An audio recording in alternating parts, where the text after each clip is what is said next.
या polycystic ovarian syndrome के साथ वेट को कैसे मैनेज करना है। अच्छा व्यूअर्स, इसमें देखें कि अब होता क्या है कि इंसुलिन एक हार्मोन है आपकी बॉडी जो प्रोड्यूस करती है और वो ब्लड शुगर का जो लेवल है वो बॉडी में मेंटेन करती है। इंसुलिन जाके सेल को लगती है और फिर जो है ना वो सेल जो है अपने अंदर शुगर को ले लेता है। लेकिन क्या होता है कि पीसीओएस में जो है वो इंसुलिन का रेजिस्टेंस देखने को मिलता है। उसमें ये है कि आपकी बॉडी के जो सेल्स होते हैं वो इंसुलिन को रिस्पॉन्ड नहीं करते, ठीक है, तो रेजिस्टेंट हो जाते हैं, तो जिसकी वजह से काफ़ी अलामात ज़ाहिर होती हैं। अच्छा जी, अब ये है कि एक सवाल होता है कि can we bring period back to normal, ठीक है, तो उसमें ये है कि ये मुमकिन है, लेकिन सबसे पहले आपको अपना जो है ना वेट मैनेज करना पड़ेगा और वेट रिडक्शन करनी पड़ेगी। अच्छा जी, उसके लिए ज़रूरी है कि हम जो है इंसुलिन की सेंसिटिविटी जो है सेल्स में बढ़ा दें। ज़ाहिर है क्योंकि रेजिस्टेंस हो चुके हैं और जो हीट हो चुके हैं इंसुलिन की तरफ, तो हमें चाहिए कि हम जो है ना उनका ये जो रेजिस्टेंस है सेल्स का वो दूर करें। तो उसको अब कैसे किया जाए?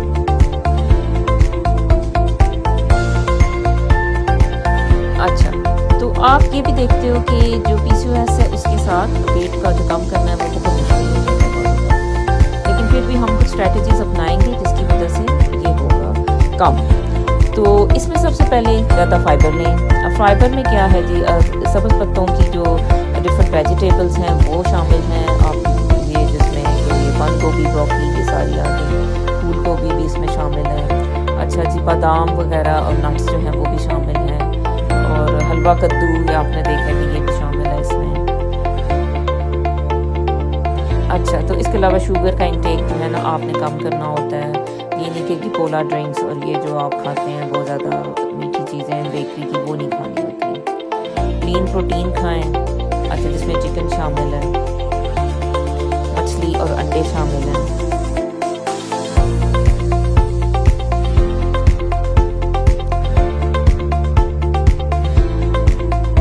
अनहेल्दी स्नैक्स नहीं खाने, बर्गर पिज़्ज़ा छोड़ दें।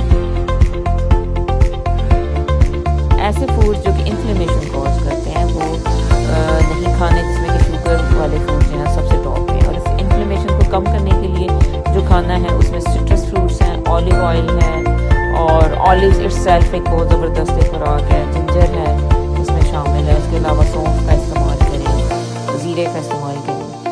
अच्छा जी, एनफ आयोडीन लेनी है, वो कहाँ से मिलेगी? सी फूड से मिलेगी।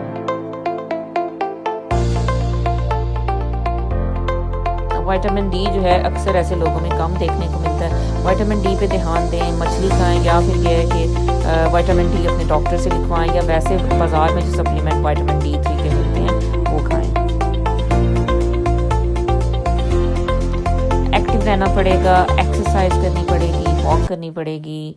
अब एक्सरसाइज और वॉक कितनी करनी है वो जो है तकरीबन आपको वीक में जो है ना 150 मिनट्स कहते हैं।